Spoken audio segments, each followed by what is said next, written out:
is the last topic for first quarter, which is the week 8. So, this will be the last topic ng module number 8 tayo. So, ito po yung huli or yung last batch of theories. Okay, the last batch of theories. And then for the second quarter, yun na po yung application nitong second batch of theories na to. No? Yung naunang tatlo, yung institutionalism, rational choice, and psychoanalysis. And then etong huli, no, etong huli discussion natin, application nila sa second quarter. So this will be the last batch. And let's start with feminism. Now, what comes first to your mind when you hear the word feminism? So as you can see with the picture, feminism, it has the symbol for female. So feminism, definitely, this is a theory is more on women. So let's now proceed. So what is feminism? So feminism ito ay nag-arise no during the 19th century, no? So feminism, ang pinaglalaban ng feminism theory, no, is all about the gender. No, kasi nakikita nila yung pagiging dominance or domination ng male when it comes to household. So, feminism ang pinaglalaban niya. No, it's not just the power, pero yung role ng mga kababaihan sa society, especially sa economics, politics, sexuality, race, and nationality. So, dapat magkaroon ng role o magkaroon ng pwesto ang mga kababaihan sa society. And feminism not just aim about gender equality, but also the social justice. So equality pagdating sa work, no empowerment among women, no equality pagdating sa jobs, equality pagdating sa gender justice and karapatan ng mga babae. So kasi laging dinodominate ng male, male is superpower when it comes to society, lagi male ang officials, male ang government uh, politicians. No, why not let's join with women. So, feminism, no, yun ang sinabi ko kanina, that the first concern or the primary concern of feminism is to address the oppression of women in society. So, nagkakaroon ng discrimination, no? Nagkakaroon ng pag-degrade sa yung or humiliating women when it comes to rights. Kasi nga, tumatak sa isip ng mga tao na men are powerful and men are the only the highest the highest official, especially in the household, in home management and work in jobs. Pero women, as stated in feminism, meron silang role na ginagampanan in our society. And tignan natin ngayon yung there are three waves of feminism. So, first, second, and third wave, tignan natin yung pagbabago o yung pagbabago sa mga pananaw ng mga kababaihan, kung ano-ano yung mga pinaglalaban nila, which is naging dahilan kung bakit nabago ang pananaw ng mga tao pagdating sa pagkakapantay-pantay, lalaki man o babae, sa kasalukuyang panahon. So, the first wave no, is during the 19th and early 20th century. So, ang unang kasagsagan ng mga panahon na ito na women are requesting for legal issues. No, legal issues. What are the legal issues? What are the rights of women? No, so the properties, no, karapatan na mag-ari din ng kahati sa kanilang mga husband. Kasi dati hindi sila pwedeng sunod-sunuran lang sila sa kanilang mga asawang lalaki. Hindi sila pwedeng bumoto, hindi sila pwedeng magtrabaho sa mga public office. Talagang ang role nila ay sa bahay lamang. So, during the first wave, pinaglalaban nila dito ang kanilang suffrage. What is suffrage? Suffrage, this is the right to vote. So, dati kasi mga lalaki lang pinapayagang bumoto, pinaglalaban ng mga babaihan na sila rin ay may karapatan na bumoto. So, that's the first wave. No? Both as an equality, they need to vote. No? Despite the gender, despite of women and men, every human should vote. So, yun yung kanilang paniniwala. And then, aside from that, no, kasi sila nga, pinaniniwalaan sila sa household lang, nasa bahay lang sila, hindi sila pwede lumabas, hindi sila pwede magtrabaho sa labas. No? Only household, kitchen, doing the laundry, doing the household chores. But they advocate also the right to choose their own profession. So, unti-unting umusbong dito yung karapatan nila ng sa pag-aaral, karapatan na magtrabaho, karapatan na kumilos kagaya ng ginagawa ng mga lalaki. So, during the World War I, no, kasagsagan ng digmaan, no, men are sent outside, no, to participate in the battlefields. So, yung mga babae na iwan sila ngayon sa bahay. So, dahil doon, syempre, sino pa bang kikilos, no? Because their husbands are out of the house. So, the responsibility is now left to them. So, naiwan sa kanila yung responsibility. So, that's the opportunity for them to find jobs. No? So, yun yung kinakitaan ng pagiging mahalaga o kahalagahan ng isang babae. The role of a women during the World Wars. No? Naging productive sila kasi nga sila yung bumubuhay sa family.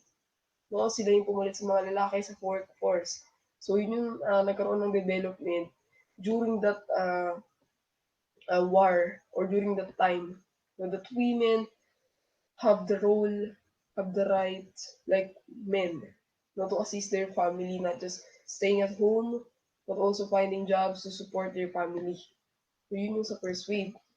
And then during the 1960s up to the 1990s, 20th century na to, no? So aside from right to vote or the suffrage, so kinilala din ang kanilang civil rights movement, civil rights. Bilang isang mamamayan ng isang estado ng Pilipinas or ng ibang bansa, ano pa yung mga karapatan nila. So, sabihin na natin sa sexual equality, pagdating sa pagtrato, no, the respect to women and their reproductive rights. No, sa mga abuso, violence, no, pinaglaban din yan ng mga kababaihan, sa mga yumayakap sa feminism as a theory. No, the full rights for women not just to vote, but everything. No? The right to live, the right to be happy, the right to obtain a job, a profession, right to education, every rights as a civil rights movement. No compensation sa, sa salary. So, yun yung mga ilang pinaglaban noong 1960s, the second wave. And aside from that, syempre, ang racial discrimination is very prone that time to pagdating sa race. No, sa kanila kasi, no, nagkaroon din ng class struggle, no, the noble, the elite, no, sa economic classes. So women are treated as equal. They are pursuing their rights for economic classes, races, and nationalities. And doon din nagsimula during the second wave na kinakitaan ng mga babae daw ay mga objects or mga bagay para sa mga lalaki, no? Pero yun yung binaliktad ng feminism, no? Pinurso nila na they saw feminine objects such as lipsticks, the bras, and high heels, no, as form of male oppression, no? Parang kinikitaan ng mga babae ay mga material lamang na bagay para sa mga lalaki. So, isa na dyan yung beauty pageants. So, beauty pageants, no, kinikilala ito bilang isang pag-degrade. No, syempre, dinidisplay ng kababaihan ang kanilang body. No, so, they're portraying their humanity. So, they are said to be men's object as they can see or what they portray, what they watch. No, so, brass, lipsticks, and high heels. No, yun yung parang pang-aabuse sa mga babae na pag ganitong simbolismo, babae agad yan, no? Material na bagay lang yan sa amin. So, ilan yun sa mga pinaglaban nila during the second wave. So, gusto nilang uh, i-click sa mga tao na these are just the symbol of being a women to empower ourselves and not just to be seen as a material to other people.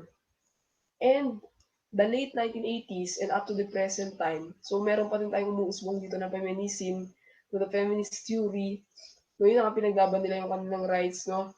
Those symbolism are just to enrich their femininity para magpataas ang kanilang dignidad.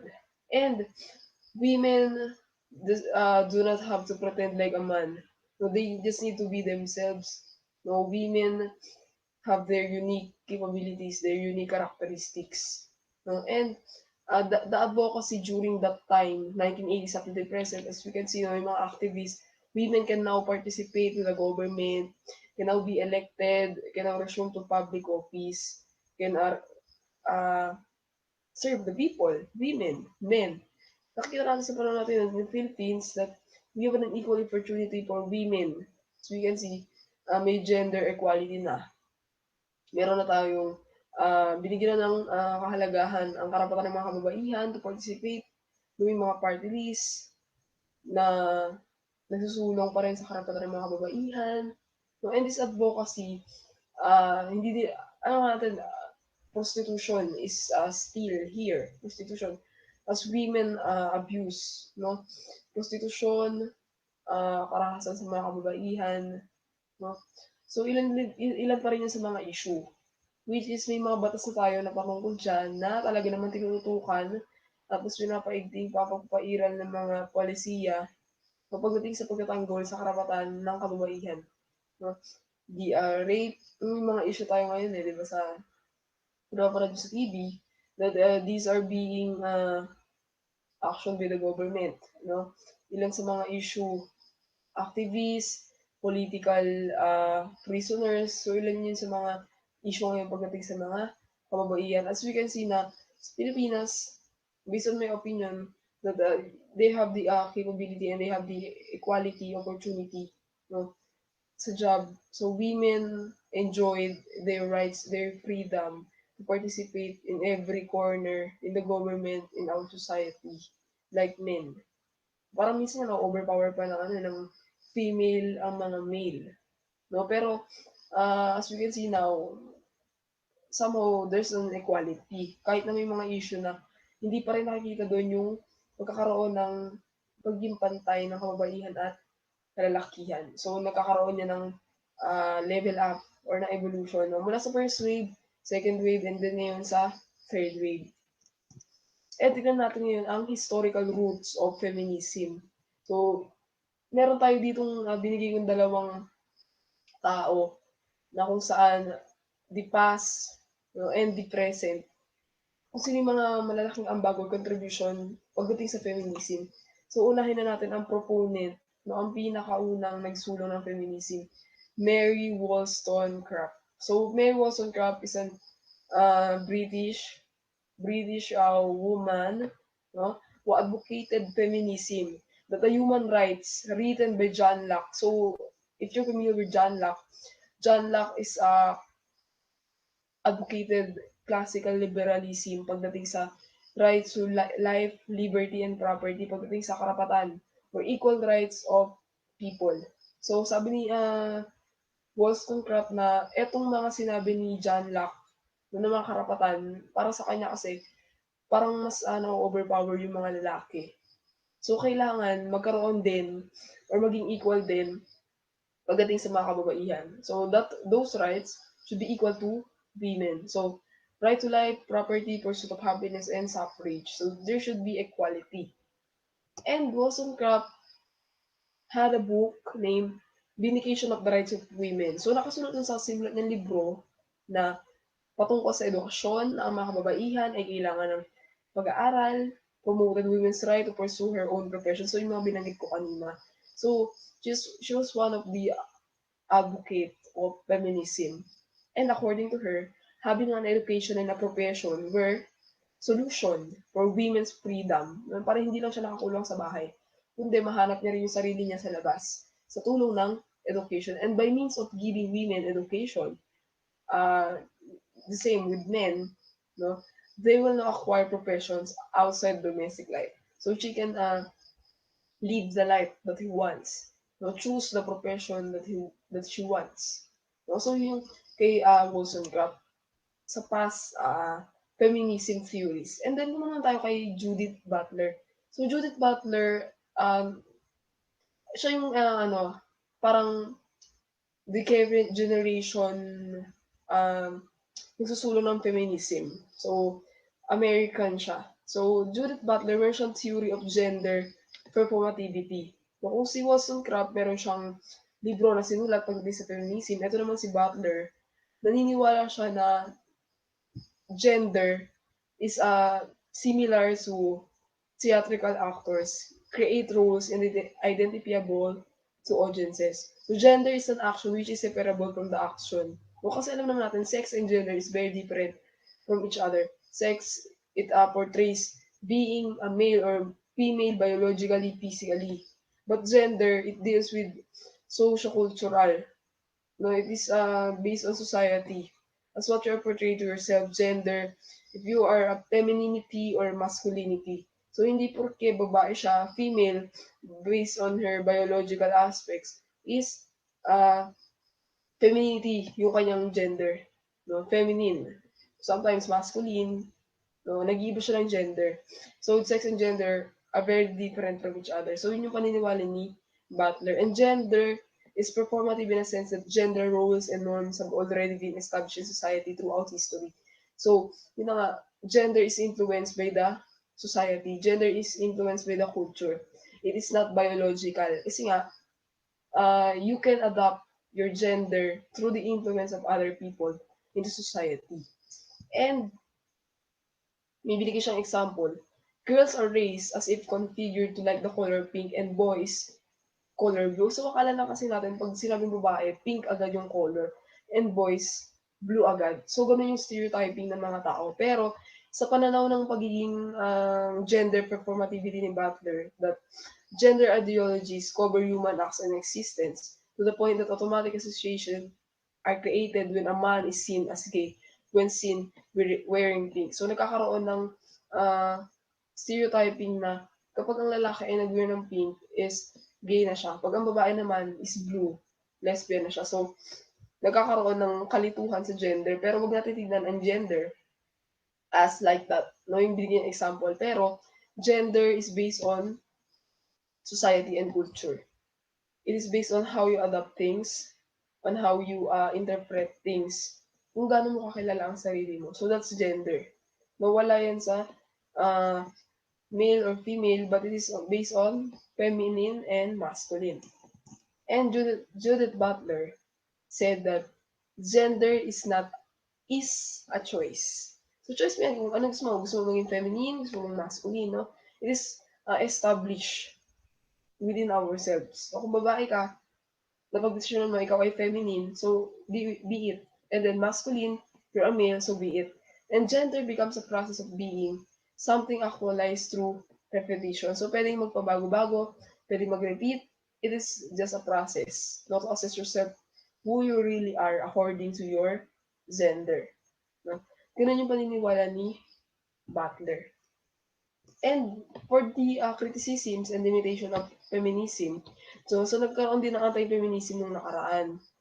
No? So parang sa sobrang overpower ng feminism, no, nag-overpower naman sila, sila naman yung nagsi-superpower ngayon kaysa sa mga lalaki. So natataasan nila yung lalaki, parang sila yung nagiging superior, nagkakabaliktad agad. So yung ganun yung nakitang critics, no?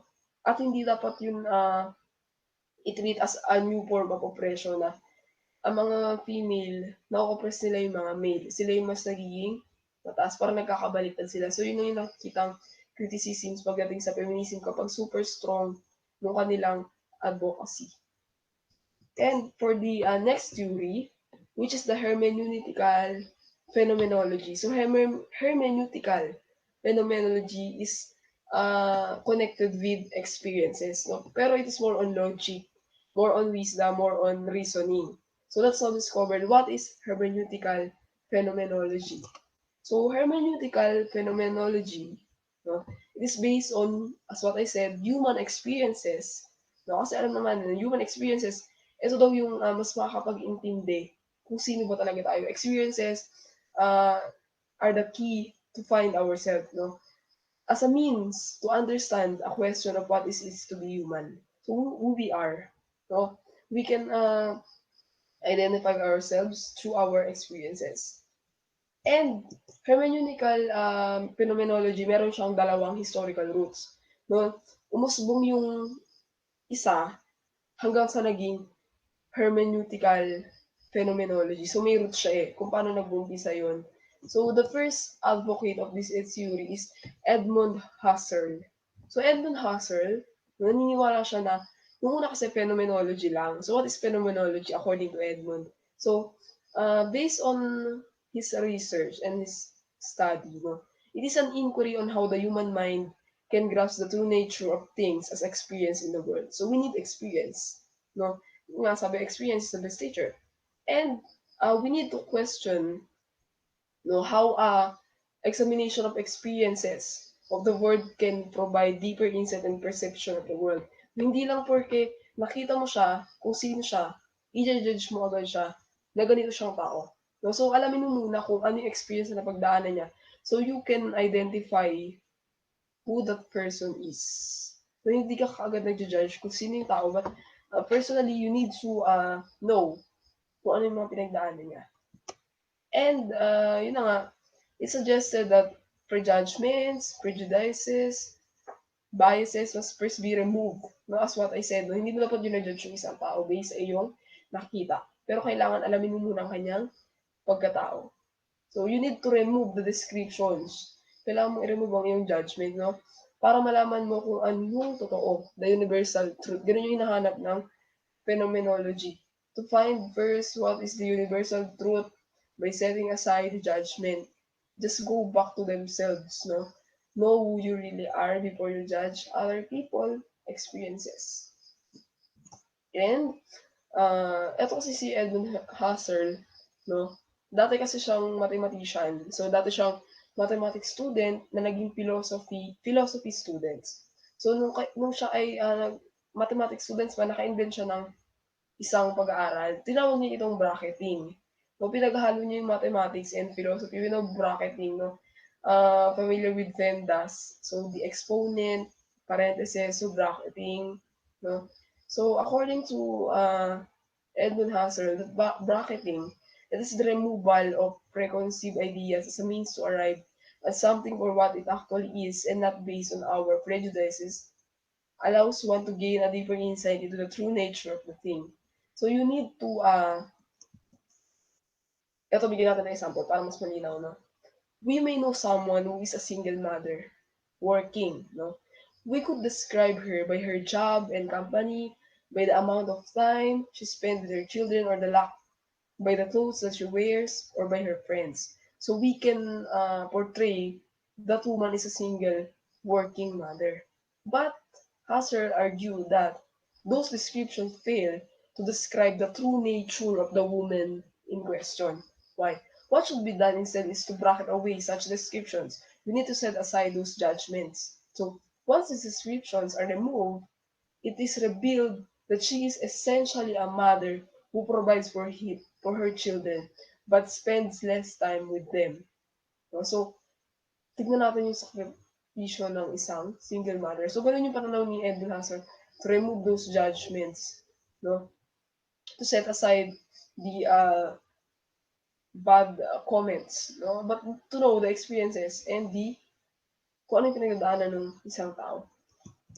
And, ito na, after ng phenomenology, bigla naman kumusbong etong hermeneutical phenomenology, no, by Martin Heidegger.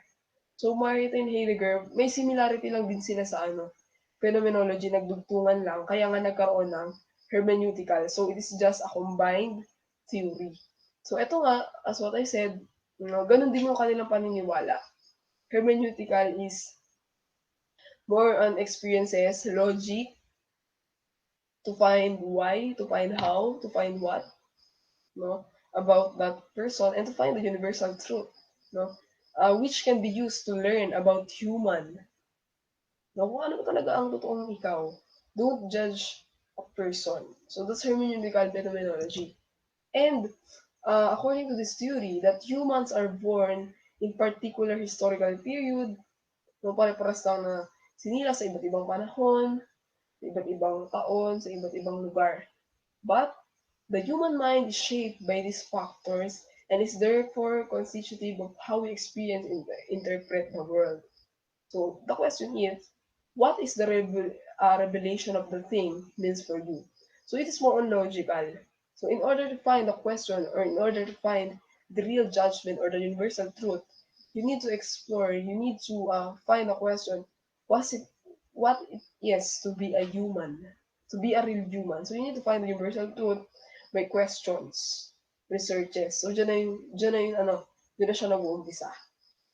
And meron siya tinawag na thrownness. No, sabi ni Martin Heidegger that humans are thrown into the world which already possesses rules. Meron na kayo mga rules bago pa tayo dumating dito. Meron naman mga batas, meron ng kasaysayan, meron ng pamayanan. And This is what he refers to when he discusses his concept of being in the world. So, kailangan natin ipasok ang sarili natin. The world where human exists was long established before one is born. So, everything nandito na bago tayo dumating. And what we need is awareness of the world because it is just influenced by the world itself. And these pre-established facets cannot be removed from one's consciousness as he or she or still or enter the world. So, meron ng mundo, meron ng mga batas bago pa pumunta ang mga tao. Ganun yung isa pang pananaw ni Heidegger. Medyo malalim yung kanyang medyo malalim yung kanyang pagpapaliwanag sa throneness, no? Which is connected to hermeneutical phenomenology pagdating sa existence, pagdating sa consciousness ng isang tao. And ito yung sinabi niya, no? This is inspiring, no? That we need to live our life to the fullest, no? Sa kanya din nagmula yung the idea of care. Care is directly linked to the question of being. We need to care for ourselves. We need to care for our awareness because we humans, typically care for a variety of things. So, pera, power, sex. However, the care that Heidegger means is the care for being or living life to its fullest. So we need to have our self-awareness to find ourselves. What is it to be human? We set aside the money, the power, but we need to live our life to the fullest. Ganun yung gusto palamasin ng hermeneutical phenomenology in order to find ourselves, our true selves, no, based on our experiences. And for the criticisms and limitations, no, yun nga dahil more on, ano to parang logic, more on reasoning. So, it lacks scientific method. No? And actual method, kasi nga, parang, ano siya kasi, you know, logic, reasoning, parang critical thinking to, no? Parang kailangan gamitin ng malalim na pag-isip. Hindi siya ginagamitan ng methods or na experiments. No? It's based on experiences, parang experiential siya. More on experiences. And for the last theory, we have human environment system. So, ito medyo madali siya, no? Kasi alam niyo na, human and environment have connection with each other. Human environment system, no? Definitely, no? Society shapes nature, and that nature shapes society. So parang may vice versa, meron siyang interconnection with each other. The society shapes human. So we gather our needs from the environment. And the nature, we shapes society. Kasi tayo nangangalaga sa ating kapaligiran. So meron na yung vice versa. What we do to the environment affects and changes us, humans.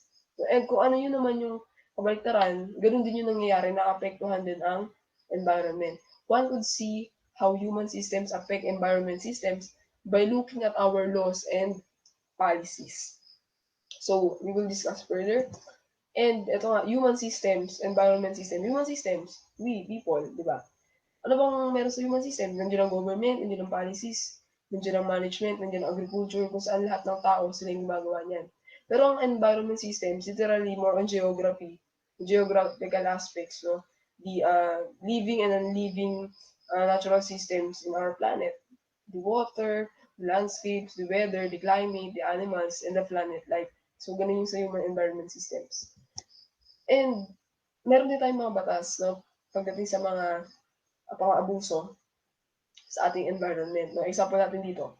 Our political and economic systems dictate how we create laws on forestry and agriculture which could result in either the conservation of depletion of natural resources. So, pang-abuso sa kalikasan. So, therefore, kailangan ng action from the government. Such laws could affect food production for human consumption. So, sabihin na natin, nagkaroon ng rice tarification law. Pagdating sa bigas, sa pag-aangkat ng mga bigas, nagkaroon ng taxes.